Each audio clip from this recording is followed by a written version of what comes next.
Here we presents the top 5 best camera for photography.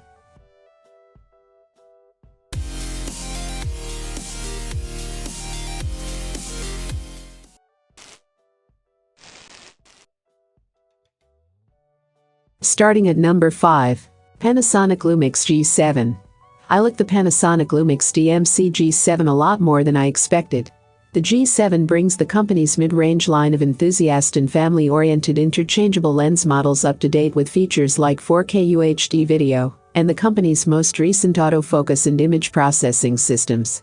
The result is a very good interchangeable lens model that's a good, as well as smaller and lighter, alternative to many comparable DSLRs.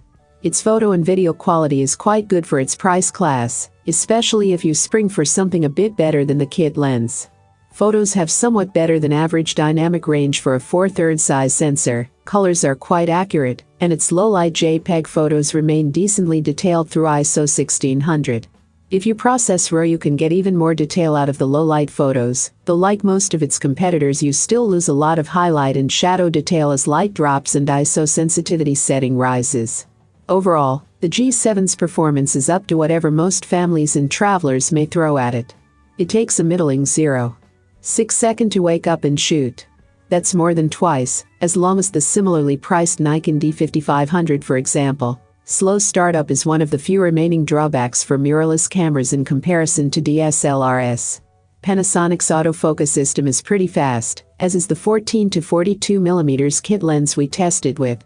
Focusing and shooting in good light takes only 0.1 second, which rises to a still good 0.3 second in dim light. Camera response when you factor in image processing is a little slower. Time to take 2 sequential JPEGs runs about 0.4 second. That's not bad, but it's not quite as good as competitors. Shooting RAW drops that to a much better 0.2 second. With flash, the time rises to just about 1 second, which isn't bad. For more information and price, check out the product links in description. At number 4. Canon EOS 5D Mark IV. The Canon EOS 5D Mark IV has a rich heritage. The clue is in the number. Canon's EOS 1 series cameras are uncompromising professional cameras with uncompromising prices, while the EOS 5 series cameras are for workaday pro photographers who need reliability, performance, and versatility all in one. And when it appeared in 2016, the Canon EOS 5D Mark IV promised all three. But that was in 2016. Does it still have what it takes to compete? It's still one of the best Canon cameras simply because the company has yet to launch a comparable alternative, and it's still one of the best full-frame DSLRs and best cameras for professionals for the same reason. But it's been on the market a long time, and the world has moved on, so it's time to take another look at this camera in today's context. The AF system is sensitive down to -3 EV, that's darker than moonlight, so focusing shouldn't be an issue in poor light, while the fact that you can use lens teleconverter combinations with a maximum aperture of f8 and still have the luxury of all 61 AF points will be a real draw for sports and wildlife photographers. There are no nasty surprises with the white balance system either. There's a choice of either ambience or white priority settings, with the latter delivering neutral images even under tungsten lighting, while ambience priority has a bias to retain some warmth in the image. The Canon EOS 5D Mark IV was big news when it arrived, with pretty much every element improved over the previous 5D Mark III. But that was way back in August 2016, and the world has moved on since then. So does the 5D Mark IV still have what it takes? The 34MP sensor is good, the noise and dynamic range are good. The DCI 4K video capture is good, although the 1/64x crop of the sensor makes it hard to get wide-angle shots. The build, handling and ergonomics are good. But this is the issue for the EOS 5D Mark IV. Everything is good in a market where many cameras are outstanding. Halfway of my listed number 3. Canon EOS Rebel T100. The Canon EOS Rebel T100 is a DSLR camera that was officially introduced in February 2018 and is equipped with an APS-C sensor. It offers a resolution of 17.9 megapixel. Is the Canon T100 a good camera? The T100 has a camera ELO of 1621. This rating puts the T100 below average of all digital single-lens reflex cameras. In terms of its sensor size category, the T100 also ranks below average. The side-by-side display below illustrates the physical size of the Canon T100 vis-a-vis a credit card. 3 consecutive perspectives from the front, the top, and the back are presented. All size dimensions are rounded to the nearest millimeter. The imaging sensor is at the core of digital cameras, and its size is one of the main determining factors of image quality. A large sensor will tend to have larger individual pixels that provide better low-light sensitivity, wider dynamic range, and richer color depth than smaller pixel units in a sensor of the same technological generation. Further, a large sensor camera will give the photographer additional creative options when using shallow depth of field to isolate a subject from its background. On the downside, larger sensors are more costly to manufacture and tend to lead to bigger and heavier cameras and lenses. Apart from body and sensor, cameras can and do differ across a range of features. For example, the T100 has an optical viewfinder that provides a field of view of 95% and a magnification of 0.50x. The following tables report on some other key feature differences and similarities of the Canon T100 and comparable cameras. For some imaging applications, the extent to which a camera can communicate with its environment can be an important aspect in the camera decision process. The table below provides an overview of the connectivity of the Canon EOS Rebel T100 and, in particular, the interfaces the cameras provide for accessory control and data transfer. For more information and price, check out the product links in description. Coming in at number 2. Nikon D5600. The Nikon D5600 is a recent member of the Nikon's D5000 series camera club.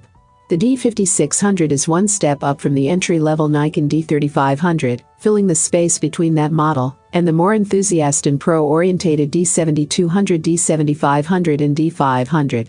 In one vital respect, though, it's one up on all of them. These D5000 series cameras are the only DX format Nikon SLRs with a vari-angle screen. The range's combination of novice-friendliness, vari-angle screen and small size make it ideal for both first-timer camera users and photography students. The SnapBridge system is less impressive.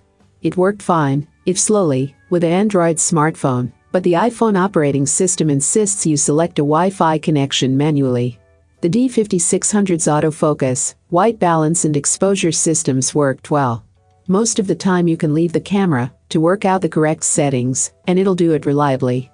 We use iMatist and XO Analyzer hardware and software to test cameras for their color accuracy, signal-to-noise ratio and dynamic range. We also pick 3 rival cameras to test them against. Using the diminutive Nikon D5600 is a world away from shooting with a bulky enthusiast SLR like D500. It's light and unobtrusive, but its image quality is terrific, and the vari-angle screen makes it supremely versatile.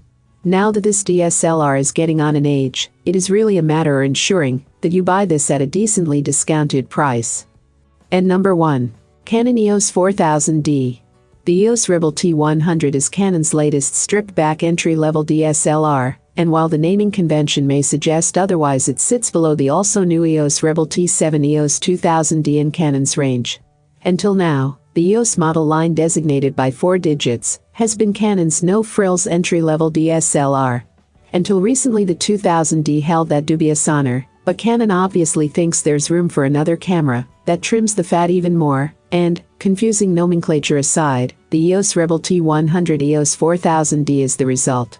The EOS Rebel T100 EOS 4000D inherits an aging 18MP sensor that can trace its roots back to the EOS Rebel T2i EOS 550D, which was released in 2010.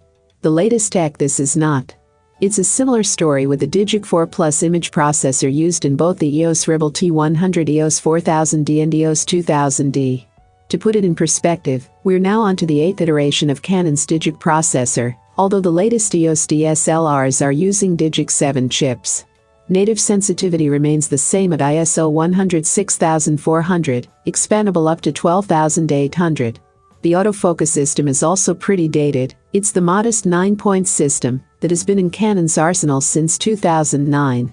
And while pretty much every DSLR in the last 5 years or so has featured a 3.0-inch rear display, Canon has actually shrunk the LCD on the EOS 4000D down to 2.7 inches, with the resolution also taking a tumble down to 230K dots. And don't even think about touchscreen control. The optical viewfinder delivers 95% coverage, which is pretty typical on an entry-level DSLR, so, as we always warn, it's worth paying particular attention to the edges of the frame when reviewing your images, as there's a chance you'll find unwanted elements creeping into your shots. I have included these product link in the description. You can check out this link for more information and latest price. Thank you for watching this video. Please hit the like button, share with your friends, and be sure to subscribe.